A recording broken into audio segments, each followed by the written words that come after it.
Hey guys, how's it going? Hope you're doing well. My name is Crown, and today I'm going to read you some very interesting stories that I hope that you're gonna love. And now, without further ado, let's go! So, to give some background, I used to work at Walmart when I was 18. I walked to and from home for work to keep up my house, and often stopped at Target to flirt with a girl I was with. A simple, innocent thing that was my way of showing her that I cared for her and that I was most likely to sleep all day from working a 10-hour graveyard shift. Now let me tell you, if you haven't ever been inside a Walmart or Target, but the colors are blue for Walmart and red for Target. And since I spend a lot of time in Walmart to spend time with my girlfriend, I knew the staff pretty well. And since the store manager was her father, I was in good favor with him. Partially because he thought it was funny I'd rather buy from Target than Walmart. On this particular day, I was tired after working several weeks, was at a day off, because some people just don't like to show up for work. So with a lack of coffee in my system, lack of relaxation, and tensed since my girlfriend was moody at the time, I looked like hell. The cast. Me, wearing the Walmart blue with black dress pants and tennis shoes, as well as a vest with my name tag and tag with manager on it, entitled Broad, girlfriend obviously, a store manager. So I just got done with talking to my girlfriend for about an hour, which was actually a nice time because she was having a good morning at the time, and needed to grab some games for my game console as well as some clothes and food. So I moved from the pharmacy, where my girlfriend worked at. I went to the food aisles to get some junk food and energy drinks. Now is probably the time to tell you that I used to be a stalker and had really bad OCD and always put things where they belong. Well, I put fruits and veggies back where they are on my way, and I guess that this meant I worked there, despite me wanting to be a good customer and keep things orderly. So far, I was in a decent mood, but little did I know that chaos was on the horizon. On my way to get some clothes, this young, beautiful woman walked up to me with a really pissed off vibe rolling off her. She walks up to me, sees the manager badge on my obvious Walmart outfit, and starts to yell at me in a foreign language as fast and nonsensical as she possibly can. And this is how it went down. When I found out what she was saying, ma'am, please calm down.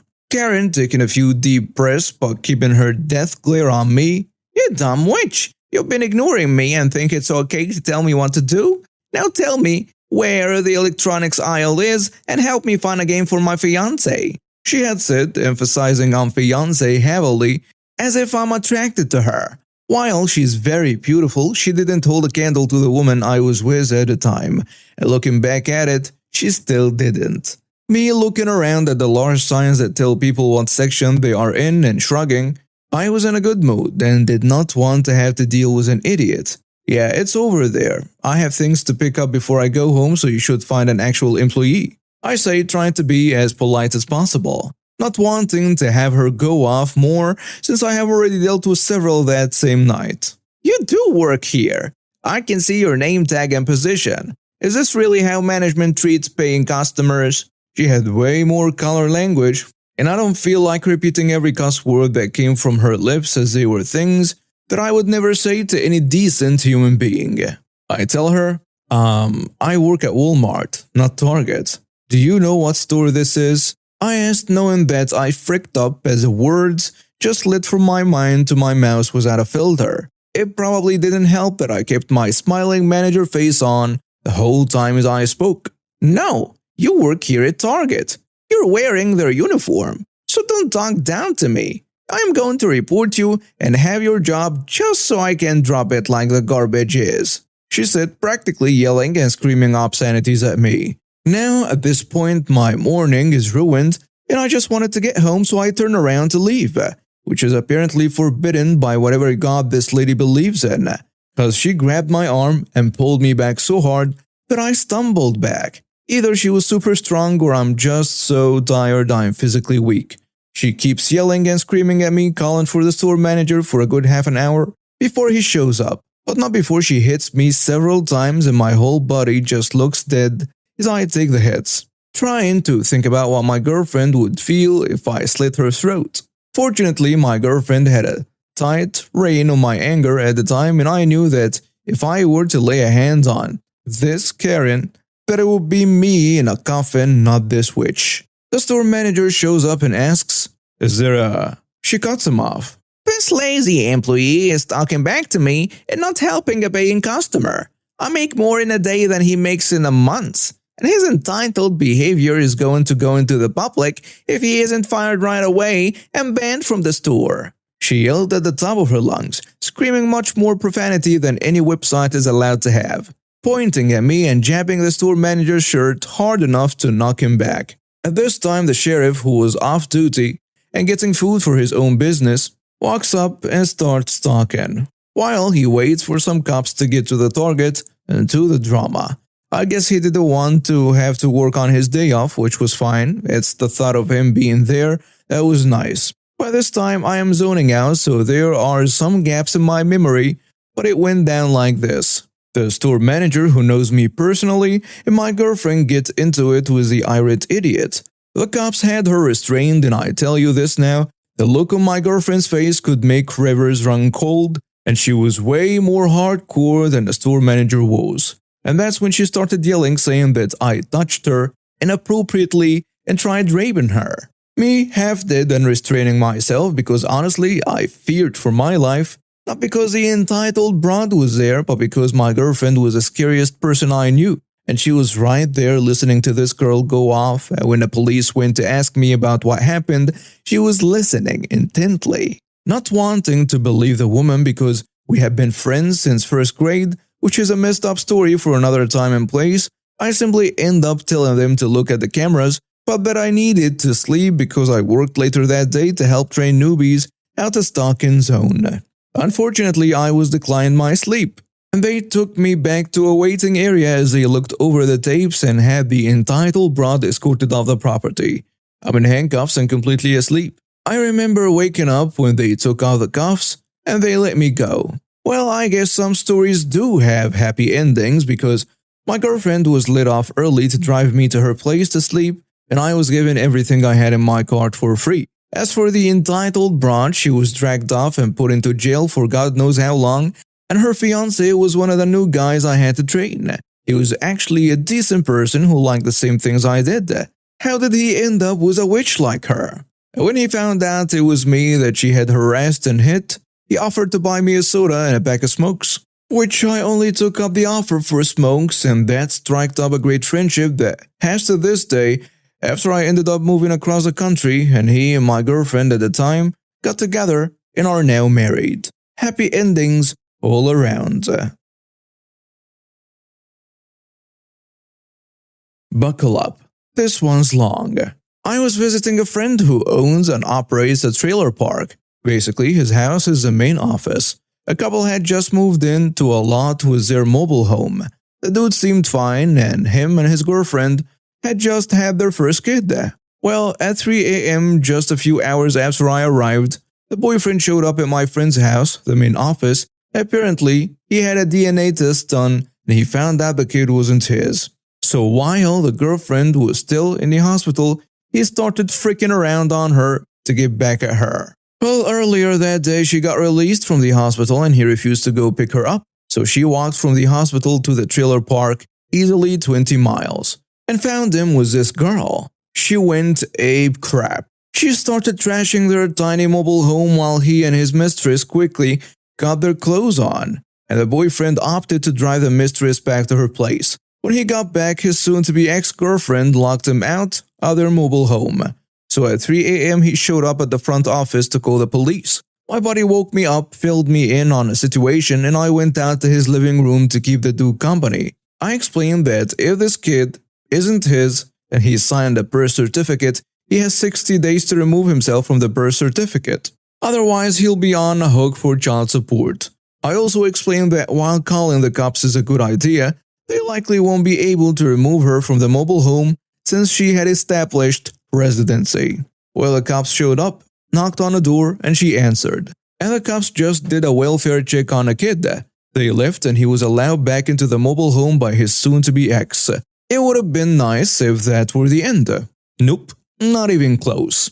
Not even 30 minutes after the cops left, the dude came back up to the main office and said he needed to call the cops again. She stole his car. From what he said, she even tried to run him over before she sped off into the night. Before the cops could get back to the park, she came back and she started doing donuts in my buddy's yard. She ran over his garden and just fricked up his yard. She finally stopped about a minute before the police arrived. The cops got out of their cruiser and arrested this chick on the spot. The charge? Misdemeanor malicious mischief. They charged her for ruining my buddy's garden, and that was it. A day passed and a crazy lady got released on bond. She came back to their mobile home and got right back into it with her soon-to-be ex. During the fight, she started scratching at her throat until she had left a lasting mark. She called the cops, claimed he laid hands on her, and the cops came and arrested him for domestic violence. The cops took the kid and placed him in protective custody. As an aside, I know that she fabricated the "he beat me" story because she bragged about it after the cops left. She even went so far as to call the dude's parents and brag about getting their son locked up. Now my buddy is freaking out. He's got a crazy lady on his property, crazy lady that has no income, and she just had their only source of income locked up and subsequently fired for being locked up. There is no way in hell they are going to pay rent anytime soon. He wants her gone, but legally he has no recourse because they aren't past due on rent. Another day passed and homie was still locked up, and the crazy lady had started throwing all of their belongings into the yard of their lot and partially onto my buddy's property. My buddy told her she needed to clean up her yard by 6 p.m. or he would write up a violation. She ignored him. An hour or so after that, I was helping my buddy move some stacks of bricks in his backyard, which was right next to the lot her boyfriend had rented.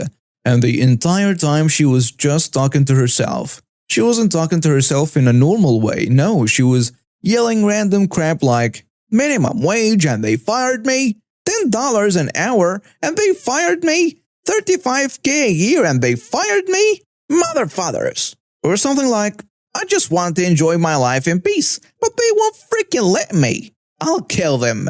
We decided it would be best not to acknowledge her at all. We stopped working and went back inside for some lunch. Then we saw the smoke. This crazy witch was piling up her own stuff and lit the pile on fire on my buddy's property, not even on her own lot. My buddy called the cops, who arrived in record time along with the fire department. They arrived to find her with a lighter and a can of gasoline in her hands. She had the water running and she tried to go turn it off, but the cops stopped her. My buddy opted to turn the water off for her, so he went and turned the water off to her mobile home. She screamed her head off at my buddy for doing that, despite the cops telling him to go ahead and do it. The fire department put out the fire and the cops put handcuffs on her and stuffed her into their cruiser. I thought to myself, finally, this crazy witch is getting put away for arson. Nope. The fire marshal refused to come investigate, so it couldn't be classified as arson. The cops wrote her a citation and released her. My buddy told the cops he wanted to press charges for trespassing as she had started the fire on his property. The cops advised that they couldn't because they would need to show intent. She needed to know she was trespassing, in other words. Since there wasn't a clear marker indicating that she was, the cops couldn't arrest her for it. So my buddy told the cops where his property started and asked if the cop would explain that to her so that when she inevitably does trespass again, they will be able to arrest her. The cop agreed. He explained where her property ended and that she was under no circumstances to step foot on my buddy's land. As the cops were leaving, she looked at me and my buddy and said, "You're lucky I don't bash your heads in with my baseball bat." Followed quickly by, "I am going to blow your freaking heads off, motherfuckers." The cops had their windows rolled down, but they did nothing. They just left. An hour passed and we see the crazy witch standing in the middle of the street, stopping every car that passed. Finally, one of them pulled into the park, parked on my buddy's property, and let her use their cell to call the cops. Why was she calling the cops? Well, she tried to get them to come arrest my buddy for turning her water off for her, on police orders. Since she was standing on my buddy's property to call the cops, he whipped out his phone and recorded her standing on his property. Then he called the cops himself. When the cops came, she was certainly surprised when they put her in handcuffs immediately. The cop who had responded before, the one who explained to her where her land ended, came over, watched the video my buddy recorded on his cell, and then he explained that he would not be arresting her for trespassing. He was going to do an emergency order of detention. Basically, she was going to be forcefully taken to the closest hospital where she would be evaluated briefly and then released. He explained that she would be back out before the day was done. My buddy didn't bother insisting that he wanted to press charges for trespassing. I wondered why. But after the cops left, he called her ex-boyfriend's parents who, as luck would have it, had the only key to the mobile home. It was given to them by the police as it was on their son when he was arrested for domestic violence. They came out and they locked up the RV. My buddy then noticed a water leak coming from the valve, so he turned off the water to the entire park briefly, cut off the section of pipe attached to the valve, and kept it off to stop the leak. Lastly, remember how he warned the crazy lady to clean up her yard or she would get a violation? Well, she never cleaned up her yard. Instead, she threw just about everything that was in the RV into the yard. Well, as it's written in a rental agreement, my buddy cleaned her yard. He took everything that was out in the yard, TV, mattress, microwave, and so on, and he hauled it off to the dump. Then he wrote out a violation as well as a bill for having to clean her yard. Well, crazy lady got out a few hours after she was taken in, and she called her ex-boyfriend's parents to try getting a ride. They promptly hung up on her, and they immediately called us. We had plans to grill out for dinner, and my buddy invited them over for dinner and a show. She arrived after the sun had set. Well, after we had eaten dinner, we were sitting out on my buddy's patio, which had a very clear view of the mobile home. When the crazy lady saw us, she let us know how she really felt. She called us every name in the book. She hadn't gotten to the mobile home yet, and because it was dark, she couldn't even see that her yard had been cleaned. We sat there and took every name she could dish out, and we collectively laughed as we all knew what was about to happen. After she realized we were laughing at her, she hit us with a final frick you before storming off to the mobile home. As she got closer, she could see that her yard was barren. When she got to the door, she could see the notice attached. When she went to turn the door handle, it wouldn't budge. After a few moments of silence, it finally clicked in her head. She screamed out into the night, "Motherfuckers!" She must have been thirsty after her long walk because she went to the water hose only to find that it wasn't on. Then she went to turn on the water only to find that it had been capped off. No valve in sight. My buddy yelled out to her, "Sorry, there was a water leak at the valve. It was park property. So I capped it off. I'll have it repaired within the next 2 weeks though." Coincidentally, 2 weeks was the earliest time he could start the eviction process. Edit. Just to clarify, because I didn't have enough space in the story to do so, my buddy did try to get the crazy lady help. Before she had her boyfriend locked up, he told us that she was definitely bipolar and possibly schizophrenic, but she wasn't on medication for either disorder. My buddy explained that to the cops every time they came out, but they told us they couldn't do anything about it. They said that they used to be able, but not anymore. It was a screwed up situation to be sure, but there was nothing either of us could have done. He wanted her out of his hair because the crazy lady clearly had no problem with fabricating evidence, stories to get other people arrested. So he did what he had to make that happen. Not gonna lie though, my buddy definitely enjoyed doing what he had to. Oh, and the boyfriend's parents were fine with the cleansing process. They told us he was going to move back in with them while he got back on his feet, and that the only things he owned here were the mattress and the mobile home itself. That the only thing of his that got tossed was a mattress. Background: I teach Kimpo karate as a second-degree black belt. I also have an assistant, Kira, a first-degree black belt in her own right. I don't own the gym. My instructor does. But since he's gotten older, me and Kira handle the younger classes while he handles the business side of things, plus adult class. We have 3 classes: kids class, age 5 to 10, intermediate class, age 11 to 15, and the adult class, age 16 and up. The main story. So the kids class has just ended when a woman walks in with her son. She says her 13-year-old son wants to take karate class. So I shake hands with her and have her sit down with my instructor to fill out the waivers and get him his gi measurements. Other students file in for the intermediate class and me and Kira get down to business. I take the bulk of the class, around 15 kids, while Kira goes with a new student 101 to teach him basic strikes and stances. Not 5 minutes later, I hear Kira upset, telling the new boy to do 10 push-ups. Why? He called Kira, who's essentially a volunteer, a witch. Karen, the mother, stands up and says her son can't do push-ups, as she doesn't want her son to be sore.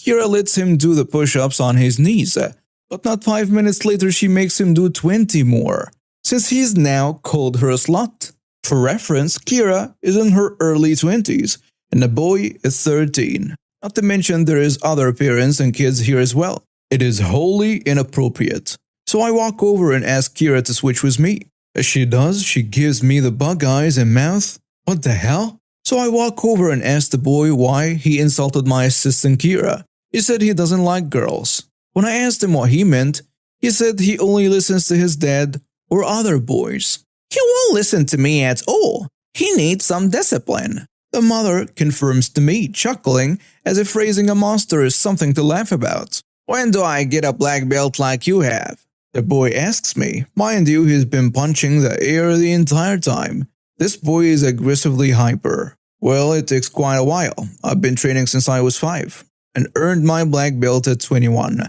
So it took me a while, I say. Nah, I don't want to wait that long. I want mine now, he says, his chubby face now red and sweaty from the shadow boxing. The mother motions me over and whispers in my ear. Do you think you could give him one, just to make him happy? No, sorry. He has to earn one. We aren't a belt factory. Well, he never gets told no. I'm sorry, but that's not how we do things here. I have money. I can pay you extra. No, sorry. We only give belts when they are earned. After several minutes of arguing and conversation that leads nowhere, Karen snaps at me. I paid you to give my son a black belt. She stands up and points a finger in my face. It was so sudden that I reflexively took a step back. Hey, chill out, lady. Some of the other parents chime in. Before I can reply to Karen, I hear a loud commotion behind me. I hear more parents and students shouting. I turn and see a new boy smacking and hitting a girl in the class. Kira is shouting, "Hey, stop!" However, this girl that the new boy is hitting is a purple belt and a little bad A of her own.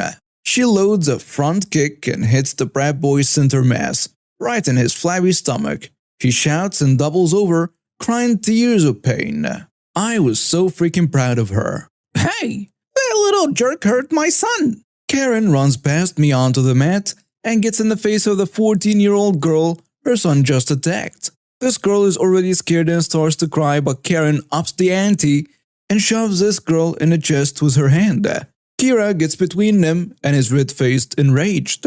I immediately rush over and try to defuse the situation, but neither of them are having it.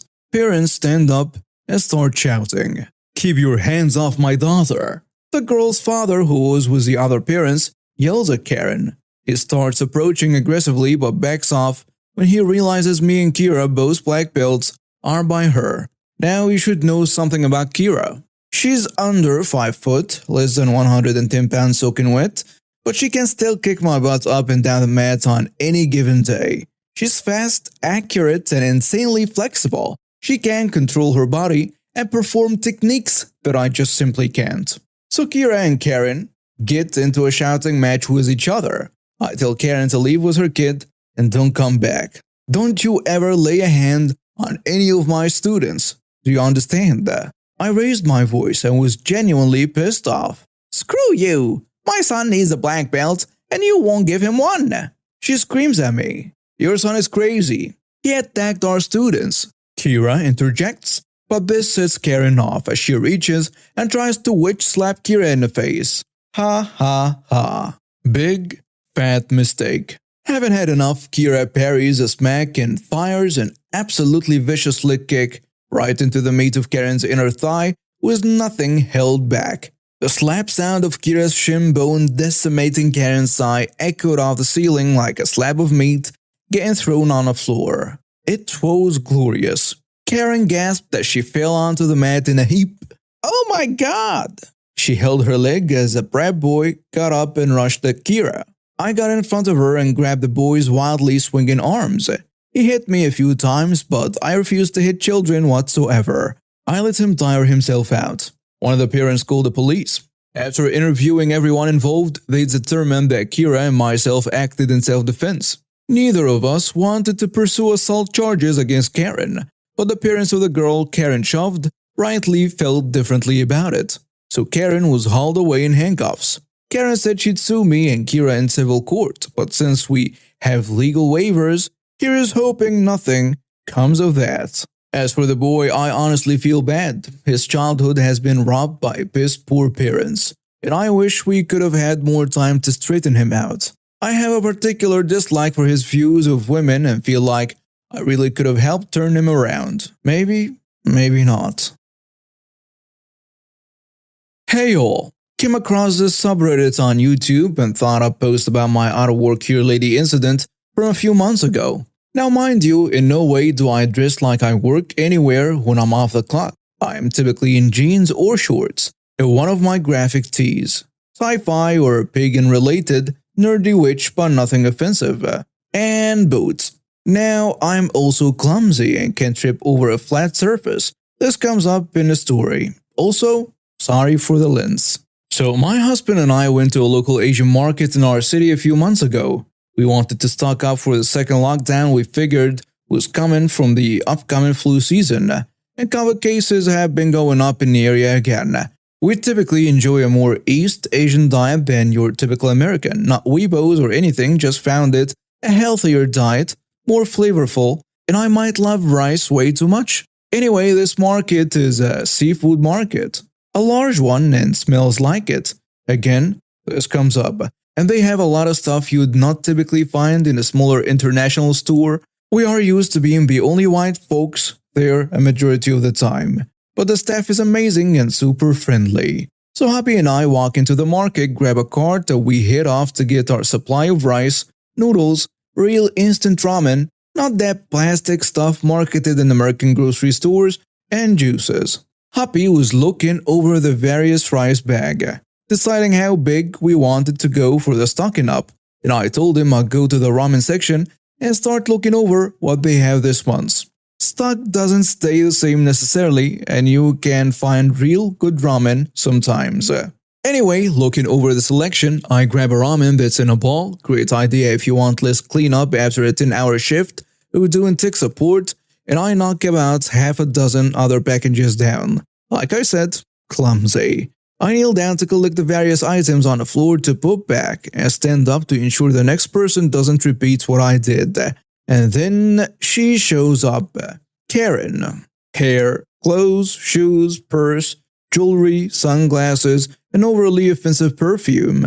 There has to be class on this, a take on how to get the uniform right. So the cast is as follows. Me, the racist Karen's husband, my partner, market employee, store manager, and cops 1 and 2.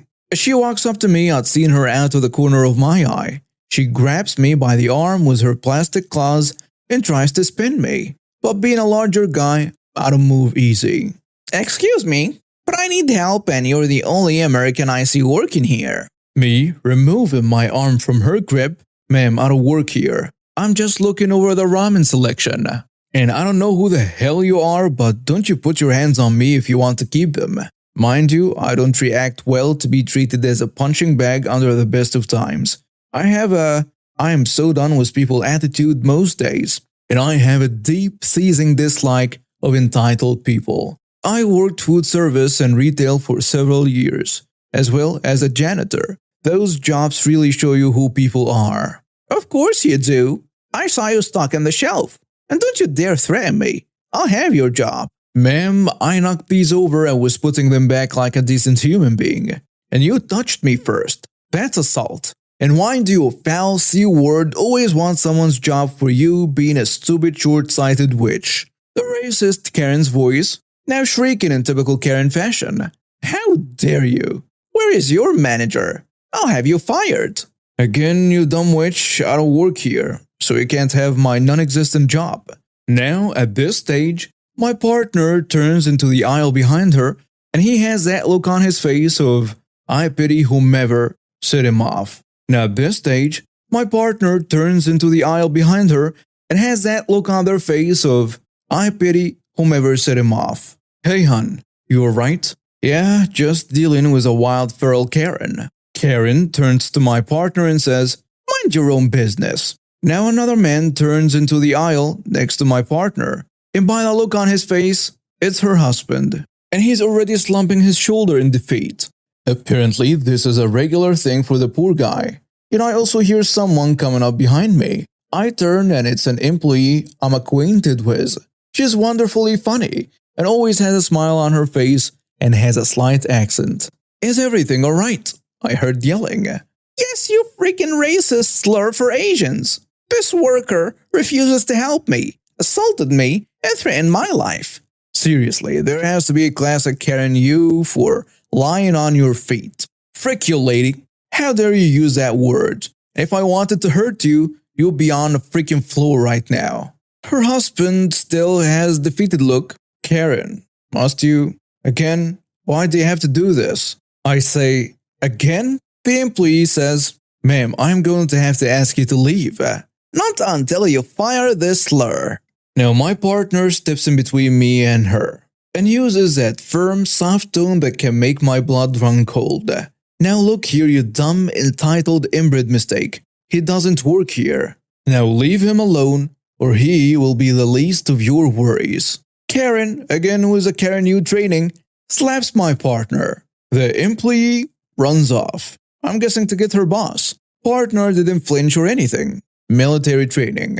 The hell? I pull my partner back as a racist Karen's husband grabs his wife. That's enough. I told you before not to ever put your hands on other people. Her husband yells at her. I say, seriously? How many times has she done that? I'm not really surprised by this when I think back. Typical entitled Karen behavior in all honesty. The employee is back with the store manager behind her. The store manager, from my understanding, she's part of the owner's family and is second or third generation American. What in the world is going on here? Well, dumbass Karen here thought I was an employee, assaulted me and my partner, all while using a racial slur against your employee. Karen, for her part, is so red and enraged that she actually can't speak. I'd never realized that was a function of a Karen. I thought they always had words for any situation. Her husband says, I'm so sorry for this. She's off her meds. Partner adds, obviously, she also needs a higher dosage. The husband says, we'll just leave. The store manager adds, no, you will not. Not if she physically assaulted two customers, as well as used hate speech against an employee. Karen finds her voice and shoots, all you freaking racial slur for Asians are the same. Useless. No wonder this place smells so foul. You people can't even clean properly. Then she turns to me and my partner, and she says, and you two are freaking worse. Now Karen had gotten out of her husband's hold, pulled out her phone and does the most Karen thing you can think of. She calls the police and lies about an assault on her. The store manager says, fine, let's play your game.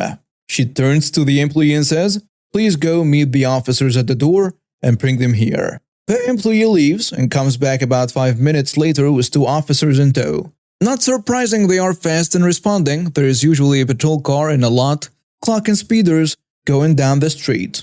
Now the officers don't even get a word in at all as Karen goes in white woman / Karen fake crying about how she was assaulted by my partner and a racial slur against Asians. The officers don't look too happy, but also unbothered by the show. I admit, this surprised me. Cop 1 directs his question to the husband and says, again? Karen's husband responds, yeah, sorry. My partner and I look at each other in surprise. I say, officer, she physically assaulted myself, my partner, and used hate speech against the store manager and the employee. Also, what do you mean again? Cop 2 says, she's a known problem child. My partner, again with a firm and soft tone, and why is she allowed to run free like a feral jackal? Karen tries to speak, but Cop 1 puts up his hand and silences her. Doesn't work. She goes on about how she's a victim in all of this. Typical. Cop 1 asks, would you like to press charges? Me, my partner, and the store manager say, yes. Karen's husband takes her phone and purse, just as Cop 2 gives her some beautiful new silver bracelets, and she loses what she has left on what sanity she had and tries to use the back of her hand to hit the officer in the face. Cop 2 back away out of reaction as Cop 1 pulls out his taser and puts her down. Karen's husband puts her phone in her purse, hands it to Cop 1, pulls out his phone and looks down at Karen as Cop 2 is getting her up. That's it, I'm done. I am calling our lawyer for a divorce. I can't deal with this anymore. I am unsure what language Karen was trying to speak as she got back on her feet, and Cop 1 and 2 escorted her out. The husband followed, looking embarrassed as can be, and finally having his shoulders squared and confident. The store manager apologized and asked if she could give us a discount on our groceries, but we declined. We honestly were more worried about the store manager and employee being verbally assaulted instead of what we had said and done to us. We're those kind of people. They both said they were fine, and the employee walked with us for a few minutes, and we chatted while the store manager went to speak with the cops. Now fast forward to our recent court date. The store manager and the employee decided to drop the hate speech charges, but Karen is banned for life from their store, as well as about a dozen others. Apparently the community doesn't want her around causing trouble. Karen pled guilty, but isn't serving jail time. She has to go to court-ordered anger management therapy and is on parole for the next 4 years. The judge apparently wasn't having any of her fake tears, she saw through it all, and I was living for it. Karen was told that if she misses just one appointment for anger management and/or therapy, or her parole officer reports she isn't taking her meds, her parole will be jail time. We were also rewarded damages that Karen had to pay, or again, jail time. Her husband was there and seemed years younger since we'd seen him. They are divorced. He has a kids, and Karen has to have supervised visitations. He apologized to us for Karen, saying he was just embarrassed about it all, but happy with how it turned out. He had a wicked smile when he said that she deserved every bit of what she got. And now we have reached the end of today's stories. Thank you for watching and see you next time.